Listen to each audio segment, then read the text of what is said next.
ফরজ গোসল করার পদ্ধতি হলো, আপনার গোসল ফরজ হলে বাথরুমে গোসলখানায় গিয়ে সর্বপ্রথম আপনার শরীরের যে জায়গায় নাপাক লাগছে বা কাপড়ের যে জায়গায় নাপাক লাগছে সেই জায়গাটা কি করা, পরিষ্কার করে নেওয়া আগে। যদি আপনার জায়গাটা চিহ্নিত থাকে যে এই জায়গাটা নাপাক লাগছে, ওই জায়গাটা ধুয়ে ফেলান। এরপরে নামাজের জন্য যেভাবে আমি অজু করছি সেভাবে অজু করা। এরপরে অজু করা, হাতের কবজি ধোয়া, এরপরে কুলি করা, নাকে পানি দেওয়া, মুখ ধোয়া, হাতের কোণে পর্যন্ত ধোয়া, মাথা মাসা করা, এরকম অজু করা।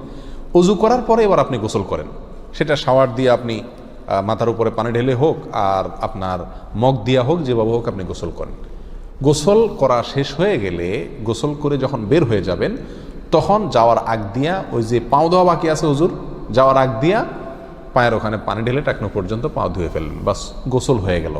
এই ভিতরে আপনার শরীরের প্রতিটি অঙ্গের প্রতিটি জায়গায় পানি পৌঁছানোর চেষ্টা করতে হবে। প্রকাশ্য অঙ্গ যেগুলো, নাভির প্যাচ থেকে নিয়ে, বগলের নিচ থেকে নিয়ে, আঙ্গুলের চিপা থেকে নিয়ে, প্রত্যেকটা জায়গায় যেন পানি যায়, সেই জন্য সেখানে পানি পৌঁছানোর চেষ্টা করতে হবে। ডলার দরকার হলে ডলবে, যেভাবে ওখানে পানি পৌঁছাতে হবে। কানের প্যাঁচের ভিতরে, একেবারে গভীরে না, প্যাচগুলোর ভিতরে যেন পানি যায় সেদিকগুলো খেয়াল রাখতে হবে। কোনো একটি জায়গা যদি শুকনা থাকে তাহলে কি হবে না, ফরজ গোসল হবে না।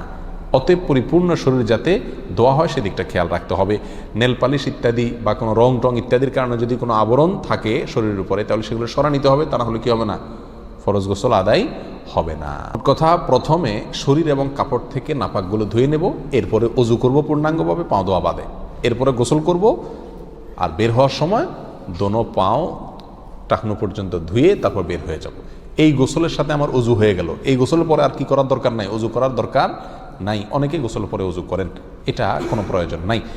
তবে কেউ যদি গোসল করা অবস্থায় তার পেশাব চলে আসে, অনেকে আছে পানির স্পর্শ লাগলে পেশাব বেশি আসে, তো গোসল করা অবস্থায় যদি তিনি পেশাব করে দেন বা অজুভঙ্গের কোনো কারণ তার ভিতরে আসে, তার বায়ু ছাড়লেন, তাহলে তো সেক্ষেত্রে অজু যেটা শুরুতে করছিল ওইটুক তো আর নাই। তাহলে তাকে আবার কি করতে হবে, নতুন করে গোসলের পরে অজু করতে হবে। এ হলো মোটামুটি ফরজ গোসলের পদ্ধতি।